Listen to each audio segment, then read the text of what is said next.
Mare, good morning sa inyong lahat. Happy Wednesday. Bago na namang umaga, bagong pag-asa. Ayun mga Mare. So yan, nagkakape lang ako kasi pupunta ako ngayon sa palengke. Sa palengke dito sa Lulu Hypermarket para bibili ako ng isda mga Mare kasi nagpapaluto na naman si amo ng mga pagkain, ulam. Ngayon naman ay papaluto niya. Kahapon puro tinapay, pinaluto niya, pinamigay doon sa nanay. Ngayon na naman, ulam, papamigay na naman sa nanay mga Mare. Oh my goodness, araw-araw na lang nagpapaluto si madam. So ngayon ang gusto niya ipaluto puro mga isda, kaya pupunta muna ako mamili ng isda mga Mare. So ayan, magkape muna ako kasi katatapos ko lang nag-prepare ng mga pinabaon kay madam. Umalis na sila, punta na sila sa school ngayon.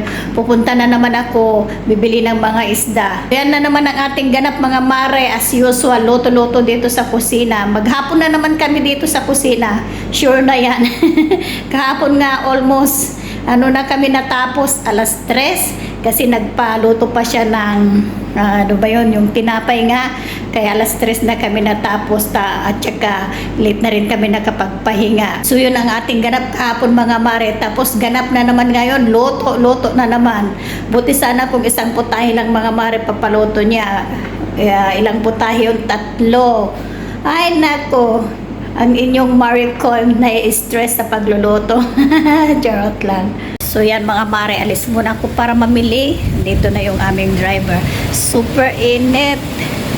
Yung yung salamin ko na anuhan ng parang usok-usok. Alis muna ako mga Mare. See you again mamaya. Dito na ako sa bahay mga Mare. Tapos na tayong namalengke. Nagmamadali ako kasi yan? Tumawag na naman sila sa akin. Diyos ko Lord, ano bang gagawin ko dito? Yung pagkain na para kina nanay ni madam, dapat daw matapos na alas 12. Anong oras na? Alas 9 na. Ay, hindi ko na pinalinis kasi yung isda na binili ko. Kasi pag ipapalinis ko pa, magantay pa ako ng 1 oras doon. Kaya inuwi ko na lang yung nilinisin kong isda. Kaya dito na naman ako magtatagal mga Mare yung sa paglilinis ng isda. Kailangan pa naman nila ng 12 o'clock. Ay, nako. Nagkakapagod. So, ipit ko muna tong mga iba. Tapos, maglinis na ako ng mga isda para start na akong magluto-luto. Kay magbibisi-bisi na naman ng inyong Mare ko. Asan ba yung tubig ko? Inom ako ng tubig. Nakakauhaw. Mamadali ko mga Mare. Mayroon pa akong nakalimutan. Diyos ko Lord.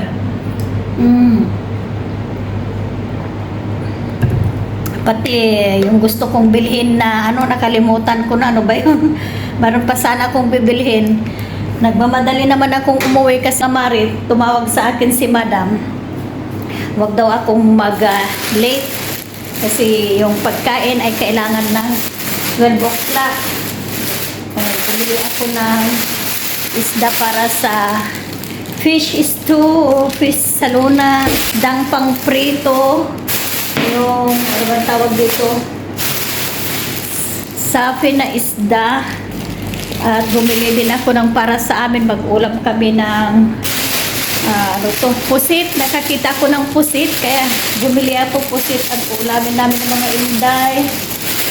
Tapos sibas na isda. So, bali 4 na putahe na naman ang iluluto natin mga Mare. Asan na yung isda nating isa? So, ayan, lilinisin ko muna lahat ng mga itong mga Mare. Kita nyo ni Kumari tayo, very busy. Pati pa naginom na ti kape, hana masangon. Tika ado, ti lutun nga putahe. Dagitani agduduma ti diso, ti ti lulutun ni Kumari tayo tata. Agkat katawa lang tangam kasano. Dagita Kumare. Ti luluto ni Kumare Pearly. Agduduma ti pasutmut ayan ti luluto na ni Kumario. Adapay dito sida tata ti putahe nga luto ni Kumario. Kanyami mo dagito nga katulong pusit. Panak pa di bangir ko naman. Panak pa di bangir mo tarito mo digay may isang putahe. Naduma-duma, mga kumare. At itiin na po me. Nakasalangan da jay pangipisukan iti bagas. Dagito iti putahe, kumare. Naduma-duma a klase ti sida. Ato ipiprito. Prito pang salona. Fish stew, mga kunada. Digay kanot. Ang lulumat ayan na ti pagkabila kung tani awanti da panalinisan dahil kwa sida ang mga pusi tanabay dati pa dilinisak ni sida dati ti padisalangat ti sida. Nakaluto ni kumaring Perlita yon. Na manarimaan manen apo ti linis nan ata nakaluto da nalpasan dagiti nagado nga putahe. Sige, agsasao ka. Dati ti trabaho da kumare. Trabaho namin mga mare kasi hindi nila ako nasamahan ng mga inday. Si Virgie ang aking videographer ngayon kaya ako na lang nag-take over ng paglilinis. Kasi piloto-loto na eh. Andito si kumaring Daisy. Ayan naman siya, nakatalukbong pa siya ng kasi sobrang tapang ng amoy ng isda dito pag nagpiprito ka. Bit-bit niya ang ating basura. Hindi ako nakatulong sa kanila mga kumari kasi nasa laundry shop ako. Nasa laundry shop naman ako. Nagpudot. Nagpudot na eh. Kakalingatan kami. Grabe ang init niya mga mare. Nagpapawis. Pinapawisan pala kami. Nakaluto kami. Awang pinaglit pa kami. Wala pa yung mga amo namin kaya kami na lang maunang kakain. Kakain, anahan na natin sila. Unahan namin sila. So yan mga mare, nakalinis na kami. Gugulatin natin sila. Cleaning. Gugulatin namin sila. Gugulatin namin na wala Yan. kami ipakain. Gulat namin sa kanila is wala kami ipakain mga mare. Ay, nakong init yung uniform ko kahapon pa yan. Ito mga mare. Kaya ganyan kumare. Hi mga kumare. Siyakat pa extra lang dito yung kusina. Muyumot adak nga lanang dyan laundry shop ko. Isa ta hanak ko na yung makatultulong ti kusina mga kumare. So, Hangka de, ang kumikigit na gana, lumilihis sa trabaho si Kumaring Virgie. Ayan niyang mainitan at maamoyan ng isda. Mga mare, syempre nakikita nyo na naman kami dito sa aming kusina. Nag-merienda, nagkakape kami kahit ang init ng panahon mga mare. Kape pa rin ang aming merienda. Naghintay kami ng tawag ng mga amo kung tatawagin kami sakalang kami pupunta dyan sa loob mga mare. Wala pa naman silang tawag kaya tambay-tambay muna kami rito. Lalo na ako, naghintay ako ng utos kung anong ipaluto nila sa akin na dinner. Kanina, very busy ang aming araw. Ang dami naming niluto. So ngayon, relax habang wala pang utos at tawag mga mare. So yan, kape muna tayo. So yan mga mare, tapos na kaming nagkape. At may tawag na, may utos na, magluluto na tayo. Nagpapaluto lang si baby maliit ng nuggets at itong potato fries. Ayan lang ang kanyang dinner na naman. Ito talagang bebe namin na maliit. Pag naumpisahan niya yung mga gusto niyang kainin, paulit-ulit. Kagaya ng isang ilang araw din na nagpaluto ng pasta. Ayun, naumpisa na naman niyang magkain ng nuggets at saka itong fries. Paulit-ulit na naman mga mare. Pero gustong-gusto ko naman kasi simple lang. Luluto ko lang siya sa air fryer. Tapos ipapaano pa pala niya ng tortilla wrap, yung nuggets niya. Ayun lang, napakadali. Gustong-gusto ko naman. Kaya lang, nakakasawa. Niluluto yung paulit-ulit. I-defrost ko lang ito ng ilang minuto. O, ayan. Madali lang naman niluto yung mga pinapaluto niya.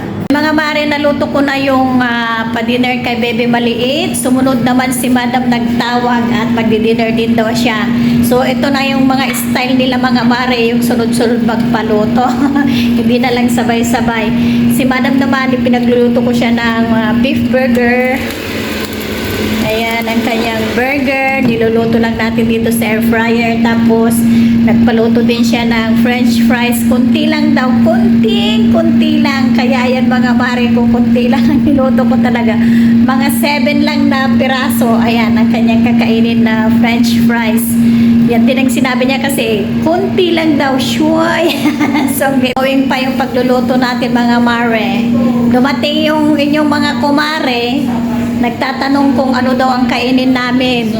So sabi ko, kung gusto nyo, mag-order tayo ng ano bang order na, madilim kasi walang ilaw dyan, di ko mabidyohan yung mga kumare o nandoon very busy. Mga kumare. Ay sabi ko sa kanila, mag-order na lang kami ng pizza. Umagri naman sila, English yun. Nag-okay naman sila kaya nag-order na ng pizza, yun ang aming dinner ngayon mga mare. Yung ulam namin na isda kanina mayroon naman, kaya lang ayaw daw nilang kumain ng isda. So habang may pera pa mga mare, pa-order muna kami, pero pag wala na wala pang sahod mga mare, gugulatin na lang namin yung aming mga pamilya, huwag na lang kami magpadala. Charot lang. Yung dinner ni ma'am, ihatid na ni kumaring Virgie. Sige na Virgie, hatid mo na kay lumambot na yung chips niya. Dumating na yung aming order mga mare. Pizza. Pizza. Yan na. Ito na ang dinner namin. So, buksan nyo na yung mga ano nyo. Kain na tayo kasi mainit pa, masarap. Anong sayo? Ako, pepperoni. Pepperoni, Hawaiian, ano to? Vegetable. Spicy vegetable daw. Ako, Hawaiian din lang yung sa akin. Yung order ko. Ayan. Hawaiian. Kain na. What's the matter? Iniisip mo? Mga gamit.